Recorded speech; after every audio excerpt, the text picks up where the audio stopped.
Welcome back to the Baco Motorsports Power Hour. I'm Mike Griffith. We've got the Bakersfield Speedway segment here, and with Scott Schweitzer. How you doing? Good. Now ready to talk Bakersfield Speedway. Yeah, got the NASCAR we over. were talking about NASCAR, drag racing, and everything else. So, we had races last weekend out there. It was the third annual autism night at the track, and might as well kick off with these first two pictures here. There we go. Ramona from the Autism Society had to get in the she got in there with Missy Warren. Yeah, she wanted to take the autism victory flag for a victory lap. It was pretty cool for Ramona to be out. They do a great deal, put a lot of effort into that event, and we're just happy that we're able to have it for them, and it was a successful event for them. Yeah, so she went out there, and there's got the check with Chris Settlemeyer there, who was part of it, and Misty and everybody else involved. And I think it's a little more than $6,300, a little bit down from the previous year, but that's going to send a lot of kids with autism to various camps this summer. So good deal. Yeah, I think their final total was right at $6,500 after the last few things came in after the check presentation. But yeah, right. We're happy. I mean, it's a great deal to be able to help some kids, and we kicked it off with the little the meet and greet beforehand, and they got to see some drivers, and the kids got to put stickers on cars and some fun activities, and we fed the kids. So it was really cool to see their enthusiasm towards racing and have an event for them. So we invited all the kids, and some of them, I think, came back for the night of racing. So it was really a great night. That's a good deal, and you had a big night of racing out there. We had sport mods out there, I think is what we have the first slides of. And so running two lines here, and it's funny, up there in the 78 is Dutton Up High. That was early in the sport mod feature race, and as you'll see, I think later on we've got Jason Nation down low, and this was earlier in the day, 3 wide there, but down low was the way to go, and Gary Dutton got down low and stayed down there, and then Jason kind of got under him late in the race, but Gary shut the door hard on him and came away with his second straight win. Yeah, Gary's been fighting some fuel issues. He actually drives a car for my brother, so that's kind of know what's going on there. And they've been fighting it, but it looks like they're starting to get it figured out. And when Gary Dutton's, on his game, he's going to be tough to beat. But Jason Nation is having a great year. He's won an event, I think, and he's always in the top 5. So it's going to be a good battle for points throughout the whole season. Yeah, and James Cecil led early on and came home third. So a good run for James Cecil. And then Brylan Holder and Jared Schweitzer there in 5th place, so a good run in the sport mods. Yeah, absolutely. It was a good night of competition for them. And then you also had the hobby stocks here. I think that we have, Yeah, big field of hobby stocks. Big field of hobby stocks. Had, 21 cars? 23, actually. 23. We went ahead and started them all, didn't run a B main. So that's right. And go back to that other slide right there. Tate Loftus isn't afraid out of Porterville, the 62. He's not afraid to put that car anywhere. No, he's pretty aggressive out there, and he had to come from the rear or the middle of the field, and boy, he came on and he finished second on the night to Carl Nolan. But you keep your eye on that 62, you're going to see plenty of action. Yeah, he's had a couple of rough nights the first night out. I think he's trying to work the car out, some issues. But, man, when he's got it set on kill, he's ready to go, and he's tough. And like you said, he come from the back and had a great night. But it was cool to see the Nolan family again. They're dominant, and they're going to be tough to beat all year, Carl Nolan and Junior. Carl Nolan Sr. there, I guess, as we should say. But he was very happy about that win. And Tate Loftus with a heck of a drive, and he was coming on at the end. He's probably the only car out there that would have had something for Nolan. Yeah, I think if there was another five more laps to go, if we had an extended race, it might have had a different outcome. I don't know, but those guys are all from the Porterville area, and they know the racing's tough in Bakersfield, so they bring their A game every time they come down, and it's showing. On this race, basically, Carl Nolan got out front and kind of was running his own race, but right behind him, what a battle between second all the way back to 10th. The changing of positions, the 2 wide, the back and forth was amazing. Don Mead came up through the ranks. He came on strong late. He wasn't even anywhere near third with 10 laps to go, and he came on for a third-place finish. Marcus Wankum, who was up a little higher early on, ran second a lot, finished 4th. And then Chris Settlemeyer also came on strong. And that was interesting. I think Chris got to second one time late in the race, then back to about 7th, and then he came back and finished 5th. So good racing in that division. And they come back and do it again this weekend, so it'll be interesting to see 2 weekends in a row how they do. Then we had the mini stocks there, and actually ended up with not a field of 20 cars for the mini stocks. Some of them are probably starting to wear out a little bit already. They've been running quite a bit, and Lonnie Spiller in the 7 car was a class of the field. That car was running probably at 100%.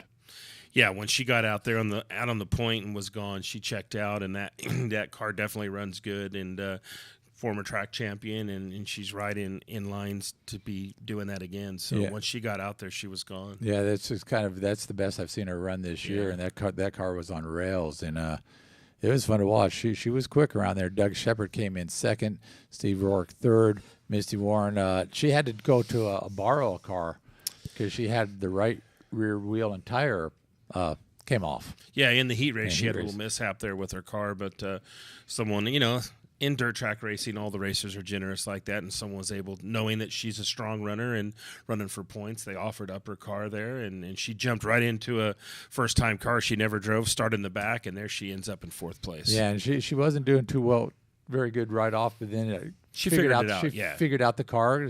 Two totally different types of cars she was driving. And she figured it out, and she came on strong for a 4th place finish, so good deal there. Then you also had the American stocks out there on a Saturday night, and came away with a first-time winner this year in his first race. I think this is Nicholas's first race. Yeah, this season, Nicholas Johnson with the win there. Yeah, the Johnson brothers. I mean, all the Johnsons in the American stock have their cars running good, and Nicholas has had to sit out a few races, but was able to strap in this weekend, and boy, he was the class of the field. Took off, and he was tough to beat. And I'm sure it won't be the only main event win he has this year, because those are well prepared cars, and the kids are heck of a drivers. They come from a great history, family tradition of racing, so you're going to see those Johnson kids up on the top a lot this year. Say that's a good looking car, and he finally got into it after having to sit on the sidelines for a while, and he was kind of chomping at the bit. He was glad to be racing again, you could tell. Absolutely, he did a fantastic job. Tyler Johnson comes in second there. Brandon Ratcliffe with a strong run to finish third. Cody Johnson, who's had a win this year, he's finished fourth, and then Ronald Lookadoo in fifth there. And Tom Mock actually got to shoot some mini dwarfs, and I'll say this right now, he only was able to shoot the junior mini dwarfs because when the seniors ran their main event, he was sending photos to the Bakersfield, California, because we had something in the paper. So I don't want to hear any griping from mini dwarf parents. We get that a lot. How but come he got quite shoot? A few shots of the junior mini dwarfs here, and so I decided to put some up this week and give you an idea of what they look like out there, and love some of those paint schemes on those. The vinyl wraps on those cars, they're getting pretty decorative. Yeah, the parents do an awesome job, and the kids getting those cars looking fantastic. But yeah, back on that, Tom does a great job for motorsports photography, and I hear it a lot, get emails about that, and it's just, unfortunately, there's a certain time that he's got to send photos into you guys, and there's times that in the big divisions, some divisions don't get photos that night, and the way that we run the mini dwarfs, it unfortunately is during that time he's sending that's photos. Usually when he sends, and so he missed the senior mini dwarf race. But some goods there. Jet Yantis, Striker Conley, third straight win for Jet. He is the class of the junior mini dwarf field. Maybe we should start him like a lap down. Starting the night, but the day after or something. That kid is definitely on a rail, and he's fun to watch. So. And then Hank Hall, and he was very appreciative. He got out of the car and said it was hard, and thanked all the other kids. So he's already learning how to do interviews. Well, so pretty good race there. Go back to a couple of slides there on that, if you would. Back to the Spider car. This is probably one more there. That's probably one of the most unique graphics I've seen. Yeah, Wyatt Webb, he's a new racer, rented the track and got some time in and did a fantastic job. I'm sure it won't be long before you see him right up there to the top, because he's definitely got some great equipment and he's got the knowledge of racing, and he'll be there fast. And the thing is that you've got such a disparity sometimes, and these are 5 to 8 year olds, and somebody like Jet Yantis with a ton of experience and the best equipment in the world and then you get somebody else just starting out, and it can look pretty But that's uneven. okay. I mean, that's what the whole division's designed for, and we work with them. We have Sunday racing and get them some lap time and get them up to speed, and that's the future of our big classes is right there in the mini doors, what we're looking at. So we take it, we'll deal with it, and we'll get them up to speed.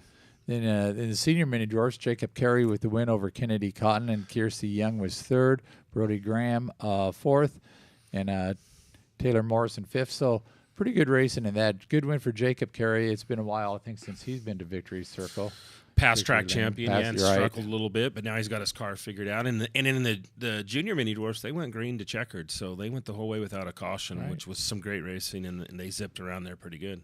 Okay, and then we have coming up this week, we've got the modifieds, hobby stocks, IMCA stocks, American stocks, and mod lights. And the mod lights where some of the junior mini dwarf drivers have landed, of various other divisions as well. So. Yeah, that's the future. That's where the mini dwarfs guys have moved up to. So, and those kids in the mod lighter, man, they're no kids. They're running around there pretty good. So the car counts have been up 15. Still kids. You've got your Jerry Flippo, who's still a kid. Absolutely. Just won the last race, and you're finding out that youth is served in the mod light division for sure. And they're up to 15, 16 cars. So the division's growing, getting more and more cars. So it's a great class. And you got of course, the IMCA modifieds are going to be back. That's a division where you just don't know who's going to win on any night. Yeah. Word on the street is we got a couple of new drivers showing up Saturday night, so we're looking forward to that. Yeah. So some first timers. So from some out of towners? No, Bakersfield guys. We had some track rentals to some new guys that are shaking cars down. So it's going to be good. I mean, it's good to see that we got new players coming involved. So they always put on a great show. So looking forward to another Saturday night. And Chris, go back to what's coming up again. We'll get the 13th in because there will not be a power hour next week because Mike's on vacation, vacation to get the place ready for a wedding.